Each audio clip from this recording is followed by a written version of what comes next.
മറ്റു വാർത്തയിലേക്ക്. ആലപ്പുഴ ചേർത്തലയിലെ തിരോധാന കേസുകളിൽ പ്രതി സെബാസ്റ്റ്യനുമായി ഇന്ന് തെളിവെടുപ്പ് തുടരും. പള്ളിപ്പുറത്തുള്ള സെബാസ്റ്റ്യന്റെ വീട്ടിലാണ് ഇന്നത്തെ തെളിവെടുപ്പ്. കേസുകളുമായി ബന്ധപ്പെട്ട് നിർണായകമായ സ്ഥലമാണ് പള്ളിപ്പുറത്തെ വീട്. വീടിന് സമീപത്തു നിന്നാണ് കഴിഞ്ഞ ദിവസം അസ്ഥികൂടാവശിഷ്ടങ്ങൾ കണ്ടെത്തിയത്. കൂടുതൽ ശരീരാവശിഷ്ടങ്ങൾ വീടിന് സമീപത്ത് ഉണ്ടാകുമോ എന്ന സംശയം അന്വേഷണ സംഘത്തിലുണ്ട്. ഷൈജു വിവരങ്ങളുമായി. ഷൈജു, ഇന്നത്തെ ഒരു പരിശോധനയുടെ വിശദാംശം എന്താണ്?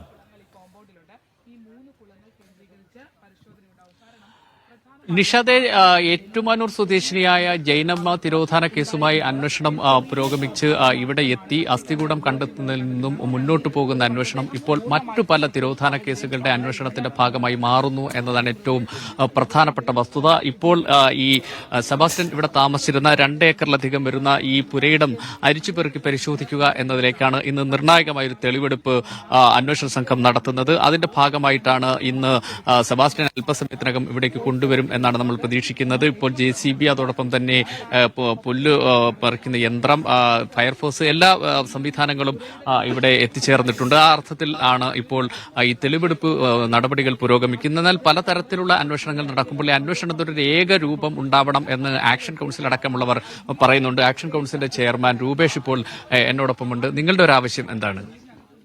നമ്മൾ ആവശ്യപ്പെടുന്നത് ഈ നമ്മുടെ ആദ്യം ബിന്ദുവിൽ തുടങ്ങി ഇപ്പോൾ സിന്ധു എന്ന് പറയുന്ന ഒരു സ്ത്രീയിൽ വരെ ഈ സമാനമായ സെബാസ്റ്റ്യന് ബന്ധമുള്ള രീതിയിൽ ഈ കേസ് എത്തി നിൽക്കുകയാണ്. ഈ ബിന്ദുവിൻ്റെയും ജൈനമ്മയുടെയും ഐഷയുടെയും അതാണ് ഇപ്പോൾ പ്രധാനമായിട്ടും അന്വേഷണം നടന്നുകൊണ്ടിരിക്കുന്നത്.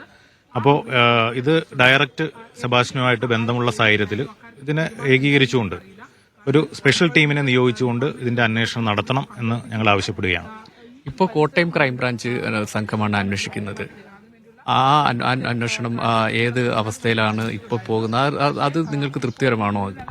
ഇപ്പോൾ ഏകദേശം ആദ്യഘട്ടത്തിൽ നിന്നൊക്കെ വളരെ വ്യത്യാസമുണ്ട്. കാര്യം ഇപ്പോൾ ശാസ്ത്രീയപരമായിട്ട് ഉള്ള അന്വേഷണവും ഇവിടെ സ്ഥലപരിശോധനയും നടക്കുകയാണ്. പിന്നീട് ഈ ഗ്രാനൈറ്റ്, ഈ സെബാസ്റ്റ്യന്റെ വീടിനകത്തെ ഗ്രാനൈറ്റ് മാറ്റി പരിശോധന നടത്തിയെങ്കിൽ മാത്രമേ അതിനിടയിൽ കൂടുതൽ മൃതദേഹങ്ങളുണ്ടോ, അതിന്റെ അവശിഷ്ടങ്ങളുണ്ടോ എന്ന് അറിയാനായിട്ട് സാധിക്കുകയുള്ളൂ. ഇതിൽ ഏറ്റവും പ്രധാനപ്പെട്ട DNA പരിശോധനാ ഫലം വരിക എന്നതാണ്. അത് വരുമ്പോഴാണ് ഇത് ആരുടേതാണെന്ന് ആദ്യം കണ്ടെത്തിയ അസ്ഥികൂടം എന്നറിയാം. മറ്റ് ഈ പരിശോധനകൾ നടക്കേണ്ടതുണ്ട്. അത്തരം അന്വേഷണം മുന്നോട്ട് കൊണ്ടുപോകുന്നത് കൊണ്ടാണോ ഏകീകൃത രൂപം വരണം എന്ന് നിങ്ങൾ പറയുന്നത്? അത് തന്നെ. ഇപ്പൊ DNA റിസൾട്ട് വരുമ്പോഴത്തേക്ക് ഏതെങ്കിലും ഒരാളുടേതാണോ, കൂടുതൽ മൃതദേഹങ്ങളുടെ ബന്ധമുണ്ടോ എന്നുള്ള അറിയാം. ഇനി ഇതൊന്നുമല്ല മറ്റാരുടെയെങ്കിലും ആണോ എന്നൊക്കെ അറിയണമെങ്കിൽ DNA പരിശോധനാ ഫലം വന്നം. അപ്പോൾ കൂടുതൽ ആളുകൾ ഉള്ള സാഹചര്യത്തിലാണ് ഞങ്ങൾ ഇത് ഒരു വിദഗ്ധമായ ടീമിനെ, ഇത്തരം കേസുകൾ കൈകാര്യം ചെയ്ത് വൈദഗ്ധ്യമുള്ള ആളുകളെ ഉൾപ്പെടുത്തിക്കൊണ്ട് ഒരു സ്പെഷ്യൽ ടീമിനെ നിയോഗിക്കണമെന്ന് ആവശ്യപ്പെടുന്നത്. നിഷാദെ, അതാണ് കാരണം. ഈ അന്വേഷണം മുന്നോട്ട് പോകുമ്പോൾ ആക്ഷൻ കൗൺസിൽ മുന്നോട്ട് വെക്കുന്ന ഒരു പ്രധാനപ്പെട്ട ആവശ്യം വിദഗ്ധ സംഘത്തെ ഉൾപ്പെടുത്തിക്കൊണ്ടുള്ള ഒരു സ്പെഷ്യൽ ടീം, ഒരു പ്രത്യേക ടീം ഉണ്ടാവണം എന്നൊരാവശ്യം മുന്നോട്ട് വെക്കുന്നുണ്ട്. ഇവിടെ ഒരു 3 കുളമുണ്ട്. ആ കുളം കേന്ദ്രീകരിച്ചുള്ള ഒരു പരിശോധന ഇന്ന് അന്വേഷണ സംഘം നടത്തുമെന്നാണ്. കാരണം ഇവിടെ മീൻ വളർത്തലുണ്ട്. ഈ മനുഷ്യാവശിഷ്ടങ്ങൾ ഭക്ഷിക്കുന്ന മീനുകളെ വളർത്തുന്നുണ്ടോ എന്നൊരു സംശയം അന്വേഷണ സംഘത്തിനുണ്ട്. അതുകൊണ്ട് തന്നെ അത് പരിശോധിക്കും.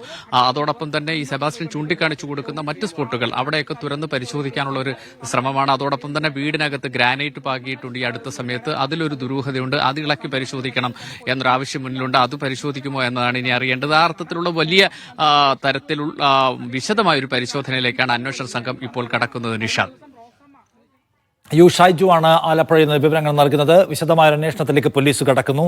ഇതിനകത്ത് ദുരൂഹതയുടെ പല ചുരുളുകൾ അഴിയേണ്ടതുണ്ട്. അപ്പോൾ ഇത് പള്ളിപ്പുറത്തെ വീട്ടിന്റെ പരിസരത്ത് ഒരു പരിശോധന നടത്തുകയാണ്. ശരീരാവശിഷ്ടങ്ങൾ കൂടുതൽ കിട്ടാനുണ്ടോ എന്ന പരിശോധനയാണ് ഇപ്പോൾ പോലീസ് അവിടെ നടത്തുന്നത്.